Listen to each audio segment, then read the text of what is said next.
ನಿನ್ ಬಗ್ಗೆ ನಿನ್ ಕುಟುಂಬದ ಬಗ್ಗೆ ನನ್ನ ಹತ್ರ ಹೇಳಿದ್ಯಾ? ಯಾರ ಹತ್ರ ಹೇಗಿರ್ಬೇಕು, ಹೇಗ್ ಮಾತಾಡ್ಬೇಕು ಎಲ್ಲಾನು ವಿವರಿಸಿದ್ಯಾ? ಆದ್ರೆ ನಿನ್ ಹಳೆ ಕತೆ ಬಗ್ಗೆ ಯಾಕೆ ಹೇಳಿಲ್ಲ ಭಾಷಿಣಿ? ನಿನ್ಗೊಬ್ಬ ಭಾವ ಇದ್ದಾನೆ ಅಂತ, ಅವನ ಜೊತೆಗೆ ನಿನ್ಗೆ ಚಿಕ್ಕ ವಯಸ್ಸಲ್ಲೇ ಮದ್ವೆ ಆಗಿದೆ ಅಂತ ಯಾಕೆ ಹೇಳಲಿಲ್ಲ?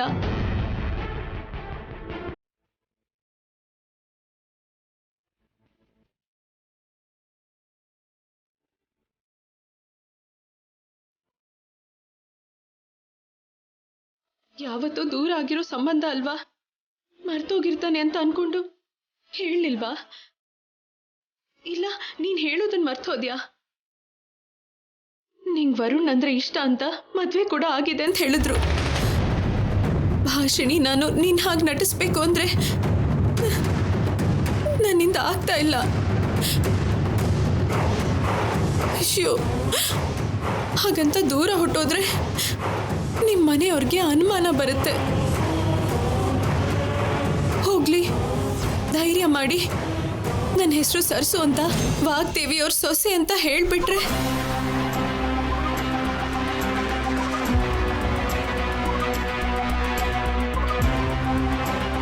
ಇಲ್ಲ, ಹಾಗೆ ಹೇಳ್ಬಾರ್ದು.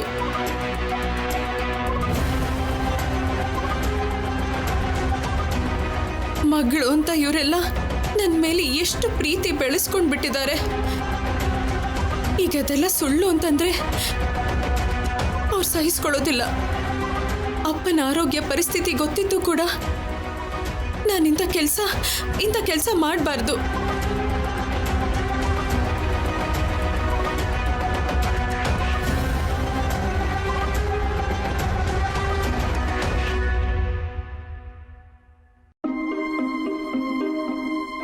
ಭಾಷಿಣಿ, ನಾನು ಕೊಟ್ಟಿರೋ ಮಾತನ್ನು ಉಳಿಸ್ಕೊಳ್ಬೇಕು ಅಂದ್ರೆ ನಾನು ಮಾಡ್ತಿರೋ ಈ ನಾಟಕನ ಇನ್ನೂ ಸ್ವಲ್ಪ ದಿನ ಹೀಗೆ ನಡೆಸೋದನ್ನ ಬಿಟ್ರೆ ಬೇರೆ ದಾರಿ ಕಾಣಿಸ್ತಿಲ್ಲ.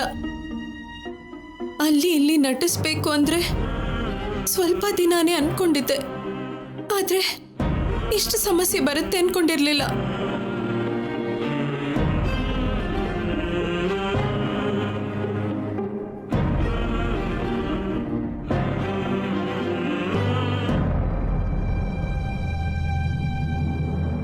Hi Bhashini.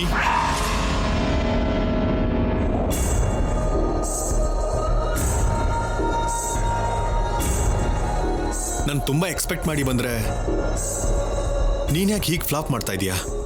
Y Bhashini? Tell me, you don't like me? ಯಾಕೆ ಹಾಗೆ ಹೇಳ್ತಿದ್ಯಾ? ಮತ್ತೆ ನಿನಗೋಸ್ಕರ ತುಂಬಾ ಸ್ಪೆಷಲ್ ಆಗಿ ಗಿಫ್ಟ್ ತಗೊಂಡು ಬಂದ್ರೆ ಅದನ್ನ ಬ್ರೇಕ್ ಮಾಡಿದೆ ಅಲ್ವಾ? ಅಲ್ಲಿ ಬ್ರೇಕ್ ಆಗಿದ್ದು ಜಸ್ಟ್ ಗಿಫ್ಟ್ ಮಾತ್ರನೇ ಅಲ್ಲ, ನನ್ನ ಹಾರ್ಟ್ ಕೂಡ.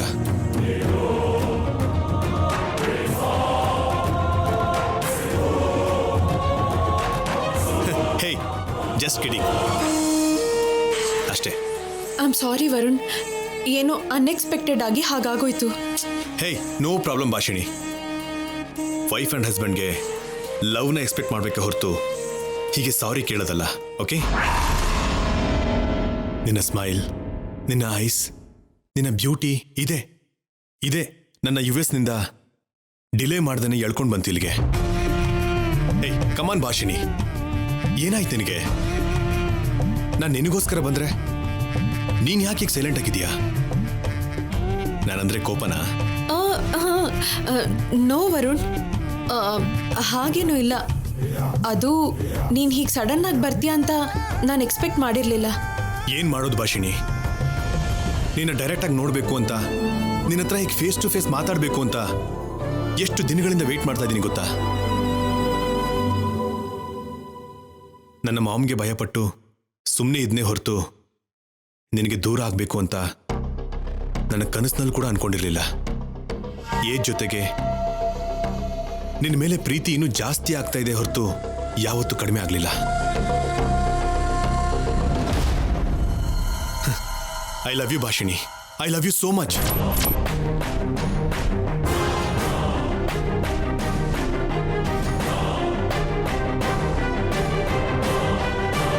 ನೀನು ಅಂದ್ರೆ ನನಗೆ ತುಂಬಾ ಇಷ್ಟ Bhashini. Please trust me Bhashini.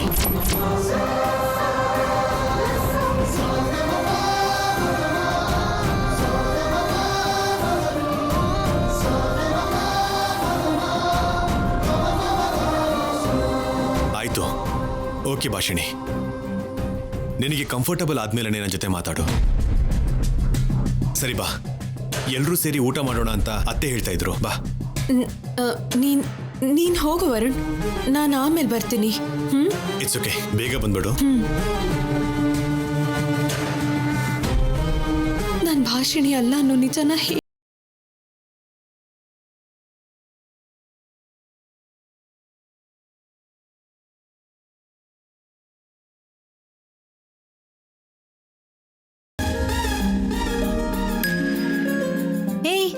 ನೀನೇನೆ ಇಲ್ಲಿ ಕೂತ್ಕೊಂಡಿದ್ಯಾ? ಅಲ್ಲಿ ಕೂತ್ಕೋ, ಇಲ್ಲಿ ಅಕ್ಕ ಭಾವ ಕೂತ್ಕೋತಾರೆ. ಎದ್ದೇಳೆ. ಅಮ್ಮ, ತುಂಬಾ ಓವರ್ ಆಗಿ ಆಡ್ತಿದ್ಯಾ ನೀನು. ಇನ್ನು ಚಿಕ್ಕ ಹುಡುಗಿ, ಇವಳಿಗೇನ್ ಗೊತ್ತಾಗತ್ತೆ ಅಂತ ಸುಮ್ನೆ ಇದ್ರೆ ಓವರ್ ಆಕ್ಷನ್ ಮಾಡ್ತಿದ್ಯಲ್ಲ. ಹೋಗು, ಅಲ್ಲಿ ಕೂತ್ಕೋ, ಹೋಗು.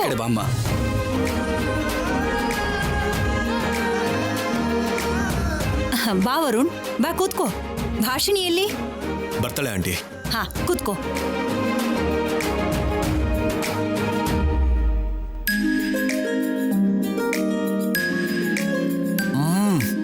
Aunty, delicious. ಅದಕ್ಕೆ ನಮ್ಮಮ್ಮ ನಿಮ್ಮ ಡಿಶಸ್ಗೆ ಫಿದಾ ಆಗ್ತಾ ಇರೋದು.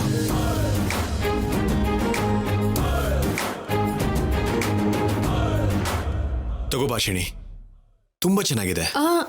ಬೇಡ ವರುಣ್, ನೀನ್ ತಿನ್ನು. ನಮ್ಮ ಅಮ್ಮನ ಅಡ್ಗೆ ನನ್ಗೇನ್ ಹೊಸ್ತಲ್ವಲ್ಲ. ನಾನಿನ್ ಪಕ್ಕದಲ್ಲಿರೋದು, ನಿನಗೆ ಸರ್ವ್ ಮಾಡೋದು ಹೊಸ್ತೇ ಅಲ್ವಾ ಭಾಷಿಣಿ? ತಗೋಳೆ, ಭಾವ ಅಷ್ಟು ಇಷ್ಟಪಟ್ಟು ಕೊಡ್ತಿದ್ದಾನಲ್ಲ, ತಗೋ. ತಗೋ.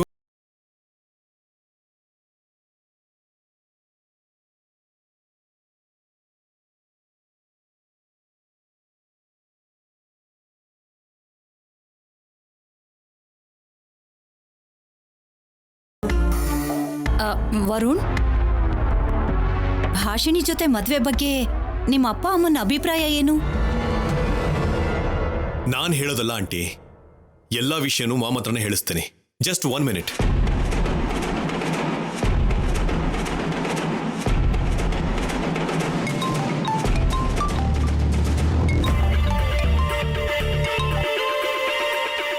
Hi ma'am.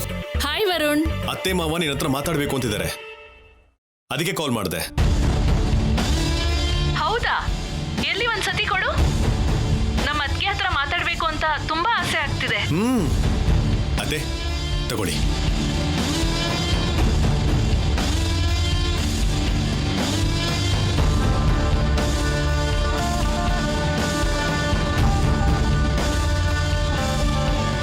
ಚೆನ್ನಾಗಿದ್ದೀರಾ ಅತ್ಗೆ? ಅಣ್ಣ ಹೇಗಿದ್ದಾರೆ? ಅಣ್ಣ ಇದ್ದಾರಾ? ನಾವು ಚೆನ್ನಾಗಿದ್ದೀವಿ ಅದಕ್ಕೆ. ಇಲ್ಲಿ ನೋಡಿ, ನಿಮ್ಮ ಅಣ್ಣ ಇಲ್ಲಿ ನೋಡಿ. ಏನ್ರಿ ನಮ್ಮ ಅತ್ತಿಗೆ? ಇಲ್ಲಿ ನಾವು ಚೆನ್ನಾಗೇ ಇದ್ದೀವಿ ಅತ್ತಿಗೆ. ಅಲ್ಲಿ ನಮ್ಮ ಅಣ್ಣ ಹೇಗಿದ್ದಾನೆ? ನಿಮ್ಮ ಅಣ್ಣನ ಬಗ್ಗೆ ಗೊತ್ತಿಲ್ಲದೆ ಇರೋದೇನಿದೆ ಅದಕ್ಕೆ? ಈ ಪ್ರಪಂಚದಲ್ಲಿ ಎಲ್ರಿಗಿಂತ ನೀನು ಅಂದ್ರೇನೆ ಅವ್ರಿಗೆ ಜಾಸ್ತಿ ಇಷ್ಟ. ಏನೋ ಆವೇಶದಲ್ಲಿ ನಿಮ್ಮಿಂದ ದೂರ ಕರ್ಕೊಂಡು ಬಂದೇ ಹೊರತು ಅವ್ರ ಆಲೋಚನೆಗಳನ್ನ, ಮನಸ್ಸನ್ನ ಮಾತ್ರ ನಿಮ್ಮಿಂದ ದೂರ ಮಾಡೋದಕ್ಕಾಗ್ತಿಲ್ಲ. ಯಾವ ತಾಳಿನ ಕಿತ್ತು ಅವರನ್ನ ಇಲ್ಲಿ ಕರ್ಕೊಂಡು ಬನ್ನೋ ಅದೇ ಮದ್ವೆನ ಮತ್ತೆ ನಡೆಸ್ಬೇಕು ಅಂತ ಅವರು ಬಲವಾಗಿ ಕೇಳ್ಕೊಳ್ತಿದ್ರು. ಕೊನೆ ಕ್ಷಣದಲ್ಲಿ ಕೂಡ ಅದೇ ಮಾತು ಹೇಳಿದ್ರು. ಕೊನೆ ಕ್ಷಣ ಅಂದ್ರೆ ಏನತ್ಗೆ? ಏನ್ ಮಾತಾಡ್ತಾ ಇದ್ದೀರಾ?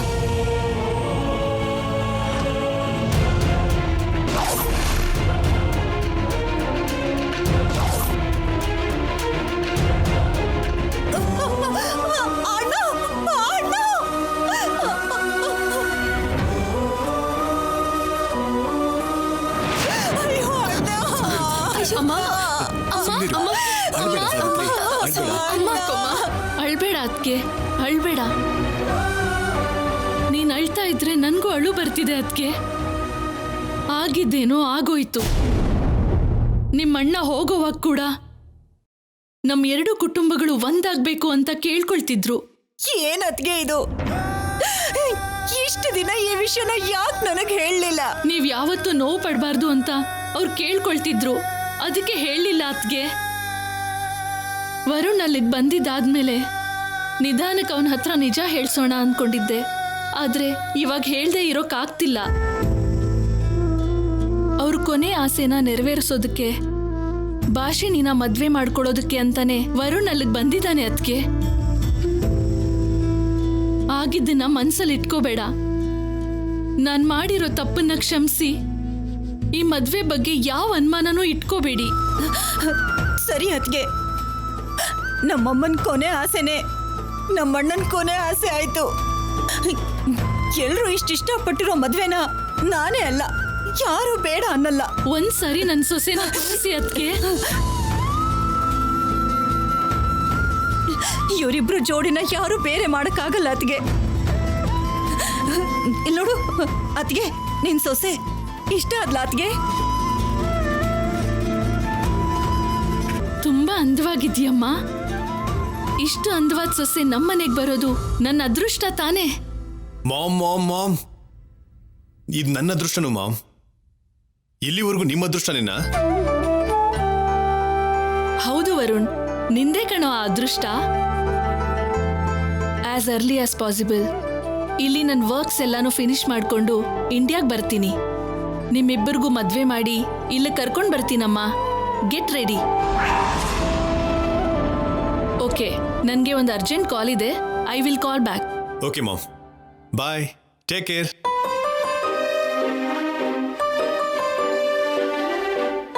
ಆಂಟಿ, ಈಗ ನಿಮ್ಮ ಡೌಟ್ಸ್ ಎಲ್ಲ ಕ್ಲಿಯರ್ ಆಯ್ತಾ? ನಿಮ್ಮ ಆಂಟಿಗೆ ಅಲ್ಲಪ್ಪ, ನನಗೂ ಕೂಡ ಎಲ್ಲ ಅನುಮಾನ, ಭಯ ಎಲ್ಲ ಮಾಯ ಆಯ್ತು. ಇವಾಗ ಮನಸ್ಸಿಗೆ ತುಂಬಾ ಸಂತೋಷ ಆಗ್ತಿದೆ. ಕುತ್ಕೊಳ್ಳಪ್ಪ, ಕುತ್ಕೋ, ಎಲ್ರೂ ಸೇರಿ ಊಟ ಮಾಡೋಣ. ಅಮ್ಮ ಭಾಷಿಣಿ, ಅಮ್ಮ, ಕೂತ್ಕೋ, ಕೂತ್ಕೋ. ಊಟ ಬಡಿಸ್ತೇನೆ.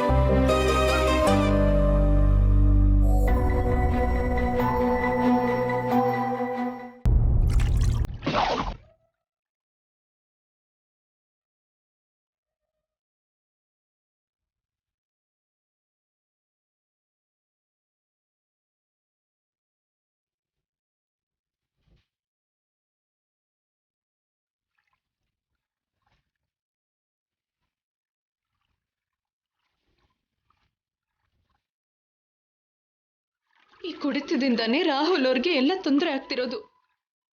ರಾಹುಲ್ ಅವ್ರಿಗೆ ಪ್ರಜ್ಞೆ ಇಲ್ದಿರೋ ಹಾಗೆ ಮತ್ತೆ ಪರಿಸ್ತಿದೆ. ಬೇಡ ಅಂತ ಹೇಳಿದ್ರೆ ಇವ್ರು ಬಿಡೋದಿಲ್ಲ. ಅದಕ್ಕೆ ಹೀಗೆ ಮಾಯ ಮಾಡಬೇಕು. ಇದನ್ನೆಲ್ಲ ಖಾಲಿ ಮಾಡಿ ಬಿಸಾಕ್ಬಿಡ್ಬೇಕು.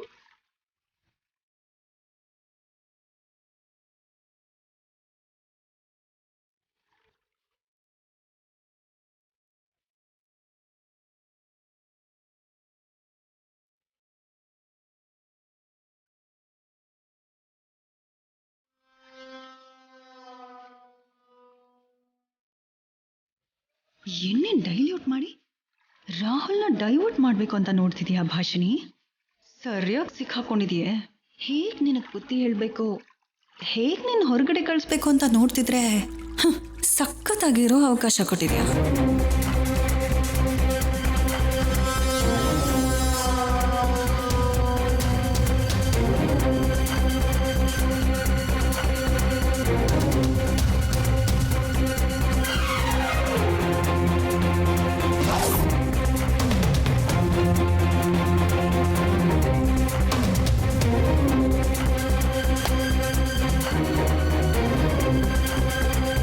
ಈಗ ಈ ಕೂಲ್ ಡ್ರಿಂಕ್ಸ್ನ ಈ ಬಾಟಲ್ಸ್ ಒಳಗಡೆ ಹಾಕಿ ಇದೇ ಮದ್ಯ ಅನ್ನೋ ಹಾಗೆ ಕಲರಿಂಗ್ ಕೊಡಬೇಕು. ಎಸ್,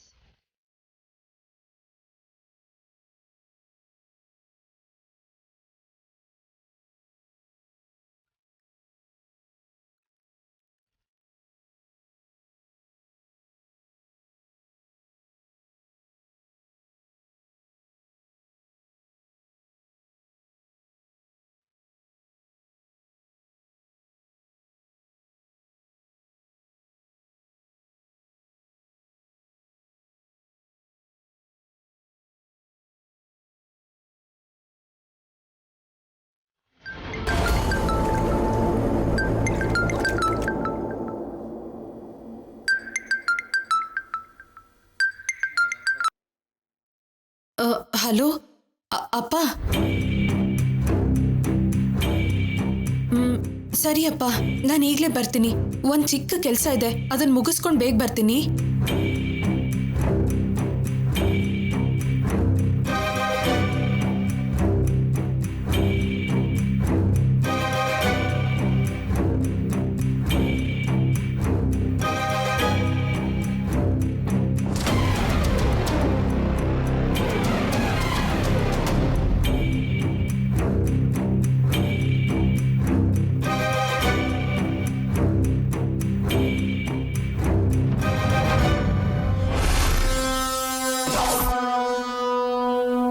ಎಣ್ಣೆ ಜಾಗದಲ್ಲಿ ಕೂಲ್ ಡ್ರಿಂಕ್ ಮಿಕ್ಸ್ ಮಾಡಿ ರಾಹುಲ್ಗೆ ಎಣ್ಣೆ ಕಲರ್ ಕೊಡೋಣ ಅನ್ಕೋತಿದ್ಯಾ? ಸರಿಯಾಗಿ ಸಿಕ್ಕಾಕೊಂಡಿದೀಯ ಭಾಷಿಣಿ.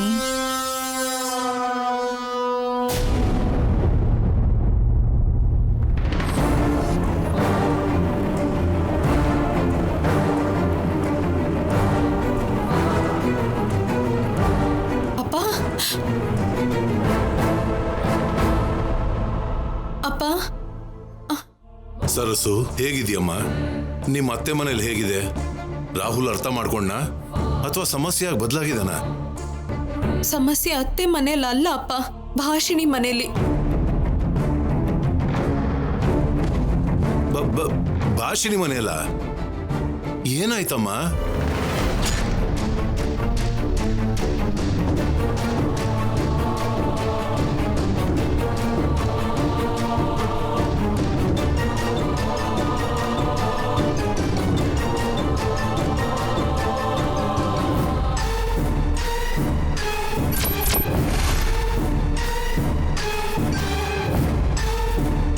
ನಿನ್ ಮೇಲೆ ಆ ಮನೆಯವ್ರಿಗೆ ಯಾರಿಗಾದ್ರೂ ಅನುಮಾನ ಬಂದಿದ್ಯಾ? ಇಲ್ಲಪ್ಪ, ಪ್ರಾಣಕ್ಕಿಂತ ಹೆಚ್ಚಾಗಿ ಪ್ರೀತಿಯಿಂದ ನೋಡ್ಕೋತಾರೆ. ಈ ಸಮಸ್ಯೆಯಿಂದ ಹೊರಗೆ ಬರಬೇಕು ಅಂದ್ರೆ ಒಂದೇ ಒಂದು ದಾರಿ ಇದೆಯಮ್ಮ. ನೀನ್ ಭಾಷಿಣಿ ಅಲ್ಲ ಅಂತ ಅವ್ರಿಗೆ ಹೇಳ್ಬಿಡ್ಬೇಕು. ನೀನ್ ಆ ಮನೆಗೆ ಯಾಕೆ ಹೋದೆ ಅಂತ ನನಗೆ ಗೊತ್ತಿಲ್ಲ, ಆದ್ರೆ ನಿನ್ಗೆ ಅಂತ ಒಂದು ಸಂಸಾರ ಇದೆ, ಜವಾಬ್ದಾರಿ ಇದೆ, ಪರಿಹಾರ ಹುಡುಕ್ಬೇಕಾದ ಒಂದು ಸಮಸ್ಯೆ ಇದೆ. ಹೀಗಿರುವಾಗ ಎಲ್ಲ ಸಮಸ್ಯೆಗಳನ್ನ ತಲೆ ಮೇಲೆ ಹಾಕೋಬೇಡಮ್ಮ. ಆದಷ್ಟು ಬೇಗ ಅವ್ರಿಗೆ ನಿಜಾನ ಹೇಳ್ಬಿಟ್ಟು ನೀನ್ ಹೊರಗಡೆ ಬಾಮ್ಮ. ಹಾಗೆ ಹೇಳೋ ಅವಕಾಶ ಇದ್ದಿದ್ರೆ ಇಷ್ಟು ದಿನ ನಾಟಕ ಮಾಡ್ತಾನೆ ಇರ್ಲಿಲ್ವಲ್ಲಪ್ಪ. ಆ ಮನೇಲಿ ಎಲ್ರೂ ನನ್ ಮೇಲೆ ಎಷ್ಟು ಪ್ರೀತಿ ಬೆಳೆಸ್ಕೊಂಡ್ ಬಿಟ್ಟಿದ್ದಾರೆ. ಈಗ ನಿಜ ಹೇಳಿದ್ರೆ ಯಾರೂ ಸಹಿಸ್ಕೊಳ್ಳಲ್ಲಪ್ಪ. ಮುಖ್ಯವಾಗಿ ಆಪರೇಷನ್ ಆಗಿ ಈಗ ಚೇತರಿಸ್ಕೋತಿರೋ ಅಪ್ಪ ನಿಜವಾಗ್ಲೂ ತಡ್ಕೊಳ್ಳಲ್ಲ. ಅವ್ರಿಗೇನಾದ್ರೂ ಆದ್ರೆ ಅಮ್ಮ ತಂಗಿ ಇಬ್ರು ತಡ್ಕೊಳ್ಳಲ್ಲಪ್ಪ.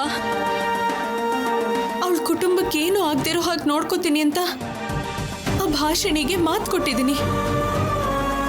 ಅವಳು ಮಾಡಿರೋ ಸಹಾಯಕ್ಕೆ ಕೊಟ್ಟಿರೋ ಮಾತನ್ನು ಉಳಿಸ್ಕೊಳ್ಳಿಲ್ಲ ಅಂದ್ರೆ ನನ್ನ ಜೀವನಕ್ಕೆ ಅರ್ಥನೇ ಇರಲ್ಲಪ್ಪ. ಭಾಷಿಣಿ ನಿನ್ ಮೊದಲೇ ಗೊತ್ತೇನಮ್ಮ? ಅವಳಿಗೆ ನೀನ್ ಮಾತು ಕೊಡೋದು ಅಂದ್ರೆ ಏನು? ಹೌದಪ್ಪ.